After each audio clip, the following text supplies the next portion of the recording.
दोस्तों इस वीडियो में हम डिस्कस करेंगे best government bank for zero balance savings account opening. अब इस वीडियो में हम सारे ही गवर्नमेंट बैंक्स को एनालाइज करेंगे। आज की डेट में इंडिया में टोटल 12 गवर्नमेंट बैंक्स हैं। अब इन 12 गवर्नमेंट बैंक्स में कौन कौन से बैंक हमें online zero balance savings account opening का ऑप्शन ऑफर करते हैं, पहले हम उन बैंकों को एनालाइज करेंगे। इन बैंक्स के क्या क्या फीचर्स हैं, क्या क्या इनकी एलिजिबिलिटी और कौन कौन से हिडन चार्जेस ये बैंक्स हमसे चार्ज करते हैं। उसके बाद जो भी गवर्नमेंट बैंक हमें zero balance savings account opening का ऑप्शन नहीं देते, फिर हम उन बैंकों को एनालाइज करेंगे कि ये बैंक हमसे कितना मिनिमम बैलेंस मेंटेन करने के लिए बोलते हैं। वेल देखो, इससे पहले हमने डिस्कस किया था best private bank for zero balance savings account opening. तो उस केस में without a doubt Kotak Mahindra bank का जीरो बैलेंस सेविंग्स अकाउंट सबसे इजी, सबसे फास्ट और सिर्फ 4 स्टेप्स में ही ओपन हो जाता है। यानी आपको सिर्फ अपनी कुछ बेसिक डिटेल्स एंटर करनी है, अपना आधार कार्ड, पैन कार्ड का नंबर एंटर करना है, आपकी वीडियो केवाईसी स्टार्ट हो जाएगी और घर बैठे बैठे आपका कोटक महिंद्रा बैंक का zero balance savings account open हो जाएगा। वेल अकाउंट ओपनिंग का लिंक नीचे मैं आपको डिस्क्रिप्शन बॉक्स में दे दूंगा, चाहे वो प्राइवेट बैंक्स के हो चाहे वो गवर्नमेंट बैंक्स के हो। आप अपने हिसाब से, अपनी समझ के हिसाब से, यानी आपको क्या नीड है उस हिसाब से आप अपना zero balance savings account open कर सकते हो। अब यहां पे अगर हम गवर्नमेंट बैंक्स के zero balance savings account opening की बात करें तो सबसे पहला नंबर आता है बैंक ऑफ बड़ौदा का जीरो बैलेंस सेविंग्स अकाउंट। अब बैंक ऑफ बड़ौदा अगर आप zero balance savings account apply करोगे इनकी वेबसाइट पे जाकर के, तो यहां पे आपको 2000 रुपए मिनिमम बैलेंस मेंटेन करना पड़ेगा। लेकिन अगर आपको बैंक ऑफ बड़ौदा का zero balance savings account open करना है तो ये ओपन होगा आपके मोबाइल फोन से। आपको अपने मोबाइल फोन से बीओबी वर्ल्ड एप्लीकेशन को डाउनलोड करना है। डाउनलोड करने के बाद कैसे अकाउंट ओपन करना है डिटेल में complete video step by step मैंने सारा कुछ समझाया हुआ है। उस वीडियो का लिंक भी नीचे मैं आपको डिस्क्रिप्शन बॉक्स में दे दूंगा। अब ठीक है, अकाउंट तो आप इजीली ओपन कर लोगे, चाहे खुद से ओपन कर लेना या फिर मैंने वीडियो सभी बैंकों की बनाई हुई है, इवन कोटक महिंद्रा बैंक की भी, बैंक ऑफ बड़ौदा की भी, एयू स्मॉल फाइनेंस, जो भी बैंक का नाम बोलो, हर बैंक के zero balance savings account opening की वीडियो मैंने बनाई हुई है। चाहे मैं सारी वीडियोस के लिंक भी नीचे आपको डिस्क्रिप्शन बॉक्स में दे दूंगा। यहां पे सबसे पहले हम बात करते हैं बैंक ऑफ बड़ौदा की। ठीक है, मान लो आपने बैंक ऑफ बड़ौदा में zero balance savings account open कर लिया। अब क्या क्या फीचर्स हमें बैंक ऑफ बड़ौदा ऑफर करता है, देखो सबसे पहली बात, बैंक ऑफ बड़ौदा ये बोलता है कि अकाउंट ओपनिंग के लिए आपको आपका पैन कार्ड और आधार कार्ड होना जरूरी है। बिना पैन कार्ड और आधार कार्ड के आपका अकाउंट ओपन नहीं होगा।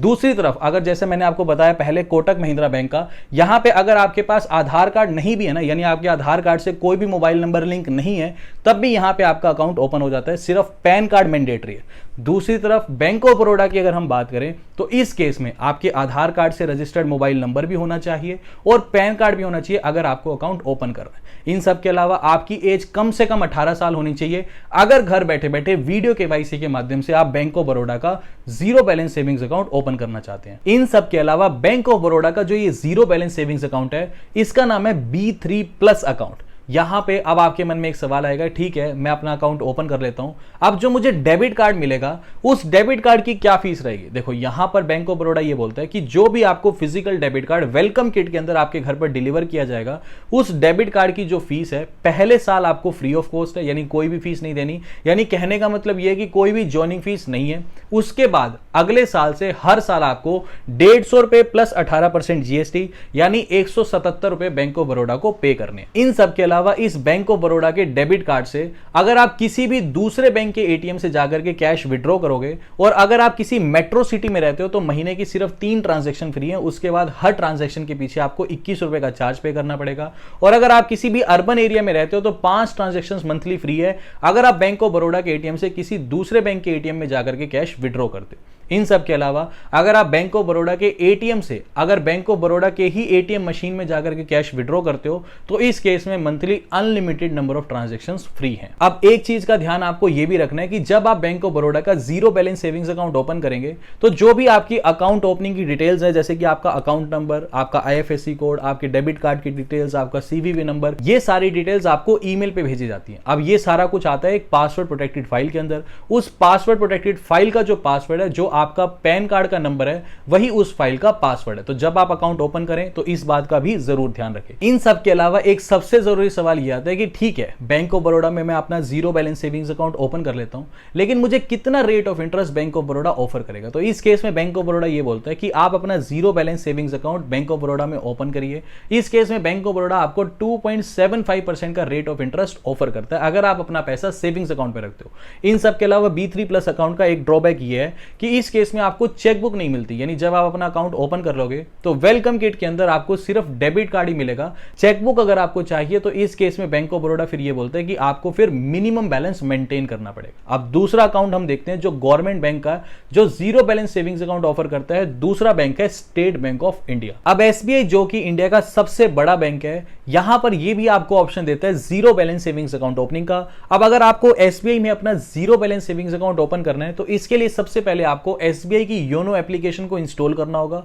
इंस्टॉल करने के बाद आपको वहां पर ऑप्शन आएगा open account from your home, वहां पर आपको सेलेक्ट करना है इंस्टा प्लस सेविंग्स अकाउंट। ये जो इंस्टा प्लस सेविंग्स अकाउंट है स्टेट बैंक ऑफ इंडिया का, ये आपको ऑप्शन देता है zero balance savings account opening का। इस केस में भी आपको वीडियो केवाईसी की फैसिलिटी मिल जाती है, यानी आपको ब्रांच विजिट करने की जरूरत नहीं है। घर बैठे बैठे वीडियो केवाईसी के माध्यम से आप स्टेट बैंक ऑफ इंडिया में अपना zero balance savings account open कर सकते हो। अकाउंट ओपनिंग के लिए आधार कार्ड, पैन कार्ड मस्ट है और मिनिमम एज 18 साल होना जरूरी है। अगर आपकी एज 18 साल से कम है तो इस केस में फिर आपको एसबीआई की ब्रांच ही विजिट करके अपना zero balance savings account open करवाना पड़ेगा। अब इस केस में जो डेबिट कार्ड एसबीआई आपको इश्यू करेगा उस डेबिट कार्ड का नाम है रुपे क्लासिक डेबिट कार्ड। इस डेबिट कार्ड की फीस की अगर हम बात करें तो यहां पर आपको 125 रुपए plus 18% GST as a debit card fees State Bank of India को पे करनी पड़ेगी।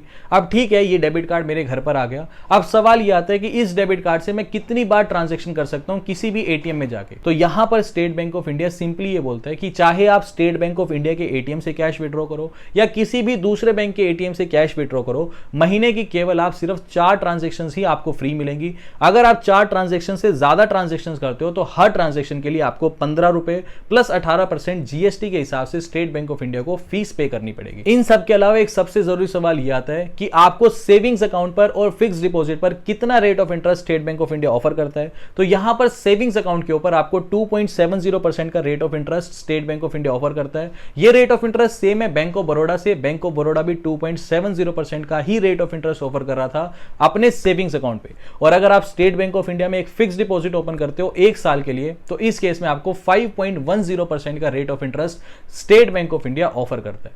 इन सब के अलावा देखो, जैसे ही आप अपना अकाउंट ओपन कर लोगे यानी zero balance savings account, YONO application को डाउनलोड करने के बाद अपना इंस्टा प्लस सेविंग्स अकाउंट जो कि जीरो बैलेंस सेविंग्स अकाउंट है, जैसे ही आप इस अकाउंट को ओपन कर लोगे आपको सबसे पहला काम यह करना है कि जैसे ही आपके घर पे आपका डेबिट कार्ड आएगा सबसे पहले आपको अपने डेबिट कार्ड को एक्टिवेट करना है। अब ये एटीएम मशीन में जाके कैसे डेबिट कार्ड एक्टिवेट होगा, डिटेल वीडियो बनाई हुई है।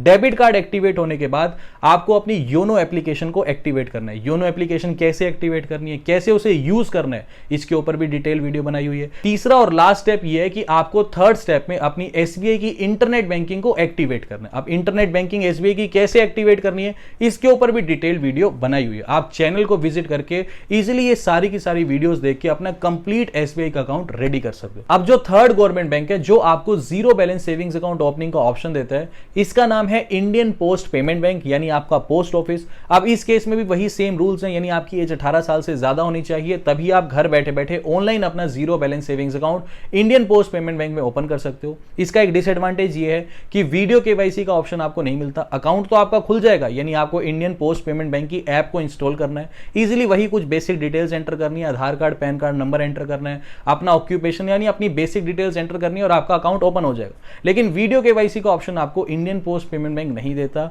1 साल का आपको टाइम मिलेगा। मान लो आज मैंने अपना अकाउंट ओपन किया है तो 1 साल के अंदर अंदर मुझे अपनी केवाईसी कंप्लीट करानी होगी। ये केवाईसी आपकी कंप्लीट होगी पोस्ट ऑफिस विजिट होने के बाद। ये इसका एक ड्रॉबैक है, आपका जैसे ही ऑनलाइन अकाउंट ओपन होगा इंस्टेंटली आपको एक वर्चुअल डेबिट कार्ड इशू कर दिया जाएगा इंडियन पोस्ट पेमेंट बैंक की तरफ से।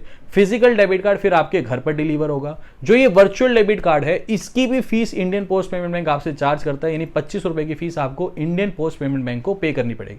अगर मैं इंटरेस्ट की बात करूं तो सेविंग्स अकाउंट में इंटरेस्ट आपको थोड़ा कम मिलेगा, यानी सिर्फ 2.25% का ही rate of interest Indian post payment bank आपको ऑफर करता है। इन सब के अलावा दूसरा कोई भी government bank zero balance savings account opening की फैसिलिटी हमें नहीं देता। अब कौन सा गवर्नमेंट बैंक कितना मिनिमम बैलेंस मेंटेन करने के लिए हमें बोलता है, अब ये सारे गवर्नमेंट बैंक को एक एक करके हम डिस्कस कर लेते हैं। अब जैसा कि अभी तक हमने डिस्कस किया कि स्टेट बैंक ऑफ इंडिया और बैंक ऑफ बड़ौदा हमें zero balance savings account opening की फैसिलिटी देते हैं। इन सब के अलावा पंजाब नेशनल बैंक का जो उन्नति सेविंग्स अकाउंट है ये रूरल एरिया में मिनिमम बैलेंस बोलता है 500 रुपए मेंटेन करना होगा, सेमी अर्बन एरिया में बोलता है 1000 रुपए मेंटेन करना होगा, अर्बन एरिया और मेट्रोपॉलिटन सिटीज में 2000 रुपए मिनिमम बैलेंस मेंटेन करने के लिए बोलता है।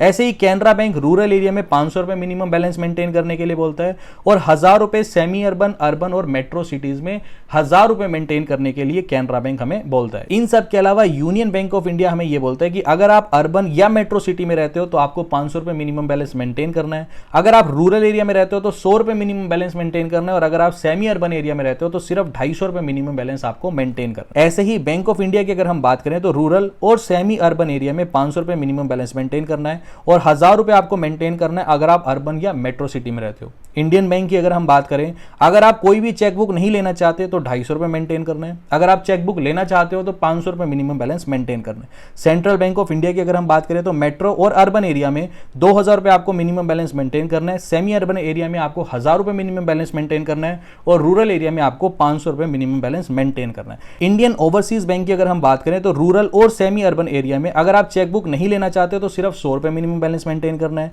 अगर चेकबुक लेना चाहते हो तो 500 रुपए मिनिमम बैलेंस मेंटेन करना है। ऐसे ही अर्बन और मेट्रो सिटीज के अंदर अगर आप चेकबुक नहीं लेना चाहते तो 500 रुपए मिनिमम बैलेंस मेंटेन करना है और चेकबुक लेना चाहते हो तो 1000 रुपए मिनिमम बैलेंस आपको मेंटेन करना है। यूको बैंक की अगर हम बात करें तो अर्बन और मेट्रो एरिया के अंदर 1000 रुपए आपको मिनिमम बैलेंस मेंटेन करना है, सेमी अर्बन एरिया के अंदर 500 रुपए मिनिमम बैलेंस मेंटेन करना है और रूरल एरिया के अंदर सिर्फ 250 रुपए का मिनिमम बैलेंस आपको मेंटेन करना है। बैंक ऑफ महाराष्ट्र की अगर हम बात करें तो अर्बन और मेट्रो सिटीज के अंदर 2000 रुपए आपको मिनिमम बैलेंस मेंटेन करना है, रूरल और सेमी अर्बन एरिया के अंदर 1000 रुपए आपको मिनिमम बैलेंस मेंटेन करना है। पंजाब एंड सिंध बैंक की अगर हम बात करें तो यहां पर आपको 500 रुपए मिनिमम बैलेंस मेंटेन करना है। दोस्तों, इंडिया में चाहे प्राइवेट बैंक हो चाहे गवर्नमेंट बैंक हो, जो भी बैंक आपको zero balance savings account opening का ऑप्शन देता है, इन सारे ही बैंकों के अकाउंट ओपनिंग के लिंक मैं आपको नीचे डिस्क्रिप्शन बॉक्स में दे दूंगा। आपको जो भी बैंक ऐसा लगता है, जो भी बैंक आपके नजदीक है, आपके घर के नजदीक है, या जो भी बैंक आपको सूट करता है, इजीली आप अपनी चॉइस से अपना बैंक अकाउंट ओपन कर सकते हो, यानी अपना zero balance savings account open कर सकते हो। दोस्तों, उम्मीद करता हूं ये वीडियो आपको इंफॉर्मेटिव लगी होगी और सारे ही गवर्नमेंट बैंक्स के कौन कौन से बैंक के क्या फीचर्स हैं, क्या एडवांटेजेस हैं, ये आपको समझ आ गया होगा। अभी के लिए this is the end of the video. Thanks for listening and